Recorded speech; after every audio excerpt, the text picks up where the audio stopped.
ढोलकपुर और शांतिपुर में गुड़िया के हमले से कुछ दिन पहले एक अमावस्या की काली रात में ग्रेवयार्ड के बीच खड़ी एक पुरानी टूटी फूटी हवेली, जिसके अंदर सिर्फ अंधेरा और सड़ी हुई लाशों की तेज बदबू थी, वहीं हवेली के सबसे अंधेरे कमरे के बीच खून से बना एक आह्वान मंडल जमीन पर अजीब सी चमक के साथ जगमगा रहा था।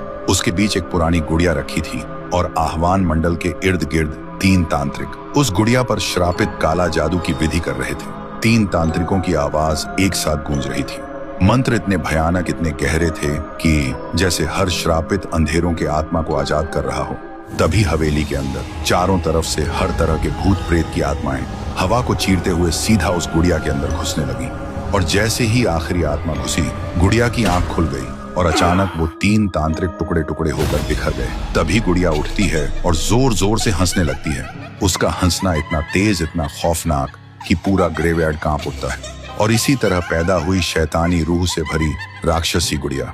फिर एक दिन गांव के कोने में 2 छोटी बच्ची गाना गाते गाते खेल रही थी। तभी वो गुड़िया आती है और 2 बच्चों का गाना चुपचाप एक अजीब सी मुस्कान के साथ सुनने लगती है।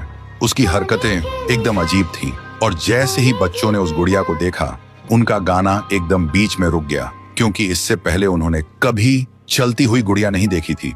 अगले ही पल वो गुड़िया दोनों बच्चों के करीब आई और उनका खून चूस कर दोनों को मार देती है। और तब से वो गुड़िया वही अधूरा गाना टूटी फूटी आवाज में गा के अपना तांडव मचाती थी। और फिर साहुर ने उसे रोकने के लिए उस गुड़िया के टुकड़े टुकड़े कर दिए थे, लेकिन फिर भी उस पर कोई असर नहीं हुआ था। उसके सारे टुकड़े खुद ब खुद एक एक करके जुड़ने लगे थे। और फिर वो ढोलकपुर से भागकर सीधा शांतिपुर पहुंची थी और वहां भी अपना खौफनाक तांडव मचाने लगी थी।